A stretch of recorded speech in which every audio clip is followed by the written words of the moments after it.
আমি যদি মনে করে থাকি যে না আল্লাহর হুকুম আমি মানবো না, তাহলে যে আল্লাহর হুকুম মানবো না এই কথা বলে সে কি? তাকে ইসলামে কি বলে?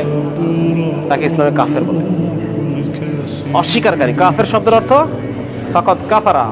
কাফের শব্দের অর্থ হচ্ছে অস্বীকার করা। অস্বীকার করা, আল্লাহর হুকুমকে মানতে অস্বীকার করা। তাহলে পরে আমি যদি মনে করে থাকি যে না আমার এখনকার যে জীবন, আমি হুজুর হইতে চাই না। কি হইতে চাই না? হ্যাঁ, হুজুর মোল্লা এগুলো খ্যাত, আমি ঋত্বিক রোশনের মতো হইতে চাই। এখন তো নতুন নতুন কারা যেন আসছে, আমার তো যাই না, আমি তো লাস্ট ছবি দেখছি বহু আগে। হ্যাঁ, তখনকার এরা ছিল আমাদের আইকন। যারা যারা কমপ্লিট জাহান্নামী, এরা আমাদের মানে বিনা হিসেবে জাহান্নামী যারা, এরা আমাদের মুসলমান ছেলেদের আইকন। হ্যাঁ, মেসি কি জান্নাতি? জান্নাতে যাবে? মেসি যদি এখন এই অবস্থায় মারা যায়, তাহলে ও কিভাবে আমার আইকন হয়? আমি ওর নামের লেখা টি শার্ট পরে কিভাবে ঘুরি? তার প্রতি আমার ভালোবাসা কিভাবে জন্মায়? আমি তো মুসলমানের সন্তান। আমার আইডল হওয়ার কথা ছিল মুহাম্মদুর রাসূলুল্লাহ সাল্লাল্লাহু আলাইহি ওয়াসাল্লাম।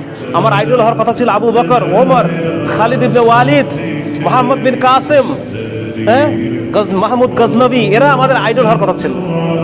আজকে আমাদের আইডল কারা? যারা বিনা হিসেবে জাহান্নামী। তার নাকি 58টা সন্তান, এখনো সে বিয়েই করে নাই। তাহলে এই মানুষটার চাল চলন, এই মানুষটার চরিত্র, এটা আমার কিভাবে আমার কাছে আইডল হয়? আমি কি সব ভুলে গেলাম? আমি কি মুসলমানের সন্তান না? আমি পড়ি নাই কালেমা লা ইলাহা ইল্লাল্লাহ মুহাম্মাদুর রাসূলুল্লাহ? তাহলে এই ধরনের যারা আল্লাহকে অস্বীকার করে, যারা শিরকে নিমজ্জিত, কুফরে নিমজ্জিত, জিনার মধ্যে নিমজ্জিত, এই মানুষগুলো কিভাবে আমার আইকন হয়? কোনোভাবে হয়? কোনোভাবে মেলানো যায়? কোনোভাবে মেলানো যায়?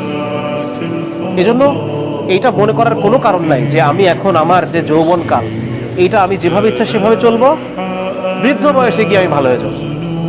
এটা যদি আমি মনে করি, আমি অনেক বড় ভুল করলাম। আমাকে এই দুনিয়া থেকে যে কোনো সময় চলে যাওয়া লাগবে। আমি যে কোনো সময় এই দুনিয়া থেকে যে কোনো সময় চলে যাবো। আর এখন মৃত্যু হওয়া মানে এখনই আমার আখিরাত শুরু হয়ে গেছে। বুঝা গেছে? এখনই আমার কবর, হাসর, মিজান, আমার আখিরাত শুরু হয়ে গেছে।